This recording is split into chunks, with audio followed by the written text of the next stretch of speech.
बिस्मिल्लाहिर्रहमानिर्रहीम। अस्सलाम वालेकुम नाज़रीन, आप यूट्यूब चैनल देख रहे हैं। मैं इमरान खान हूँ। चंद घंटे पहले कुछ खबरें आई थी और मैंने एक वीडियो रिकॉर्ड भी करवा दी थी, उसको अब तब्दील कर रहे हैं हम। थोड़ा सा हो सकता है आपको थोड़ी देर से ये अपडेट्स मिले।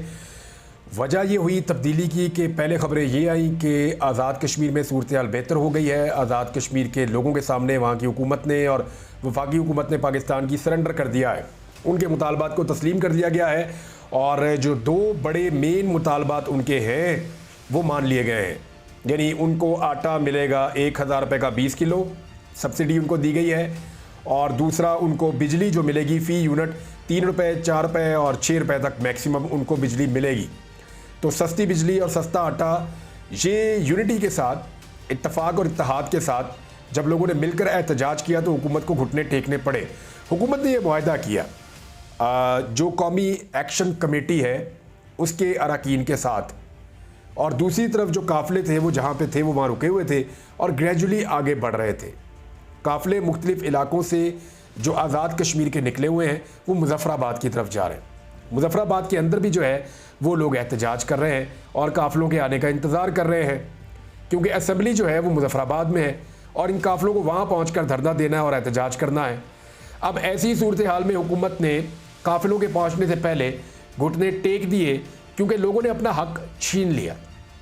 हमने देखा कि इससे पहले जो है वो गिलगित बल्तिस्तान के लोगों ने अपना हक छीना, फिर हमने देखा खैबर पख्तूनख्वा के लोगों ने वोट की ताकत से अपना हक छीना और अपने मैंडेट पे डाका नहीं पड़ने दिया। हालांकि पड़ा कुछ जगहों पे, लेकिन उन्होंने ज़्यादातर अपनी बचत की है। पंजाब वाले नहीं कर पाए, सिंध वाले नहीं कर पाए, लेकिन खैबर पख्तूनख्वा ने अपना मैंडेट चोरी होने से बचाया। गिलगित बल्तिस्तान ने अपने हकूक़ मांगे और मांगते चले गए, यूनिटी के साथ बैठे रहे और अपना हक लेकर उठे। अब आज़ाद कश्मीर वालों को हम देख रहे हैं वो लगातार पुरअमन एहतजाज कर रहे हैं और तसादुम भी हो रहा है बार बार, और ये पुरतशद्दुद वाक़यात शुरू हो जाते हैं जगह जगह। जब पुलिस उन्हें रोकती है वो नहीं रुकते, वहाँ पे तसादुम होता है, पथराव होता है, गोली चलती है, लाठी चलती है, आंसू गैस और वाटर कैनन, ये सब कुछ इस्तेमाल किया जाता है। अब इसमें जो ताज़ा तरीन इत्तलात आ रही है वो विजुअल्स में आपके साथ शेयर भी नहीं कर सकता। ऐसी शदीद फायरिंग हुई है आज़ाद कश्मीर के मुख्तलिफ एरियाज़ में और कुछ मनाजिर में नौजवानों को गोलियां लगी हुई हैं और अब तक की इत्तला के मुताबिक कुछ लोग जो है वो शहीद भी हुए हैं, जाँ बहक हो गए हैं। इससे पहले जो इत्तला आ रही थी कुछ पुलिस वाले और कुछ सिविलियंस, दोनों तरफ के लोग जाँ बहक हुए थे। लेकिन अब जो इत्तला आ रही है कि जो फोर्स पहुंची है वहाँ पे मुज़फ़्फ़राबाद में, उसके बाद और जो रस्ते में मुख्तलिफ एरियाज़ में लड़ाई हो रही है, वहाँ पे लड़ाई के नतीजे में जो मनाजिर अब तक हमारे पास पहुँचे हैं, क्योंकि वहाँ पे इंटरनेट और मोबाइल फ़ोन सर्विसेज मुकम्मल तौर पे बंद कर दी गई हैं और किसी से रब्ता नहीं हो पा रहा।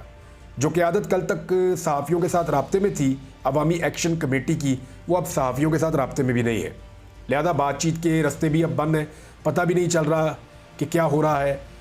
इत्तलात ना आने की वजह से अफवाहें भी फैल रही हैं, एक बेचैनी में भी इजाफा होता चला जा रहा है और कुछ ऐसे मनाजिर भी इस वक्त सोशल मीडिया पर मौजूद हैं जिसमें लोगों को गोलियाँ लग रही हैं और लगातार शेलिंग हो रही है और ज़ख्मी नौजवानों को उठाकर ले जाया जा रहा है हस्पतालों की जानिब। और ये भी बताया कुछ एनी शाहिदीन ने इन वीडियोस में कि कुछ शहादतें भी हुई हैं। 3 लोगों के बारे में अब तक कंफर्म किया मुझे एक सहाफ़ी ने कि वहाँ 3 लोग जाँ बहक हो गए हैं। ये मुज़फ़्फ़राबाद से इत्तला आई। अब पता नहीं ये कितनी तस्दीक की जा सकती है इन बातों की, लेकिन हुकूमत को होश के नाखून लेने होंगे। ये एहतजाज ख़त्म क्यों नहीं हुआ जब मुतालबात तस्लीम कर लिए गए, तो ये है बड़ा सवाल। लोगों ने घुटने टेकने पर तो मजबूर कर दिया हुकूमत को, लेकिन हुकूमत ने फिर भी अवामी एक्शन कमेटी के मुताबिक चालाकी की और दोनों नोटिफिकेशंस को बहुत टेक्निकल बुनियादों पर बनाया। जो अल्फाज वो चाहते थे कि उनका एडिशन किया जाए इन दोनों नोटिफिकेशंस के अंदर, ताकि आइंदा के लिए कश्मीरियों के साथ ज़्यादती ना हो सके, हुकूमत उन अल्फाज को शामिल नहीं कर रही थी। क्योंकि IMF के मुआहदे के मुताबिक हुकूमत पाकिस्तान वही अल्फाज शामिल कर सकती है जो अल्फाज वो करना चाहती है, लेकिन जो चीज़ मांग रहे हैं आज़ाद कश्मीर के शहरी और अवामी एक्शन कमेटी, वो हुकूमत लिख के देने के लिए तैयार नहीं है। वहाँ पे आके मामला फंस गया। बज़ाहिर तो मीडिया ने रिपोर्ट किया, मैंने खुद ये रिपोर्ट किया था, उस हिस्से को मैं माइनस कर रहा हूँ इसमें से, और ये आप सुन रहे हैं मेरी बात कि बज़ाहिर तो ये लग रहा था कि चीज़ें तय हो गई हैं, मामला ठीक हो गए हैं, अवाम की फतह हो गई है।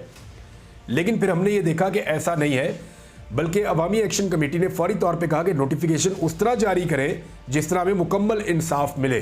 दूध देना है तो उसमें मेंगने ना डालें, तो अब इसके ऊपर जो है वो दोबारा एक डेडलॉक हो गया, मुज़ाकरात नाकाम हो गए और फिर लड़ाई शुरू हो गई और वो लड़ाई बढ़ती चली जा रही है।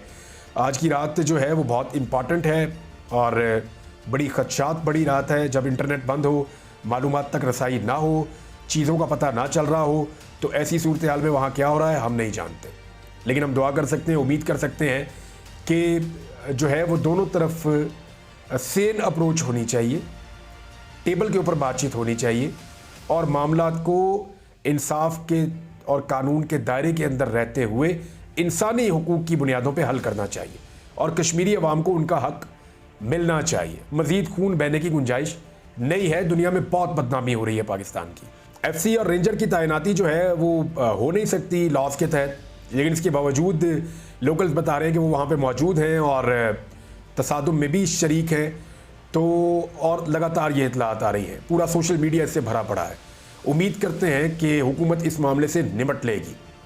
हुकूमत इस मामले से निमट ले तो उतना ही बेहतर है, क्योंकि आज़ाद कश्मीर के वज़ीर आज़म ने नॉर्मली इन लोगों की बड़ी तज़हीक की है। वो इन्हें मम्मी डैडी समझते रहे हैं, तज़हीक आमेज़ बयानात इन लोगों के बारे में देते रहे हैं जो लोग ये मुतालबात कर रहे थे और बयानात दे रहे थे। अब जब वो सड़कों पर निकले हैं तो उनके साथ दुश्मन जैसा सलूक किया जा रहा है। ये मामला दोनों तरफ से आग को ठंडा किया जाना चाहिए और मसले का हल बैठ कर निकालना चाहिए।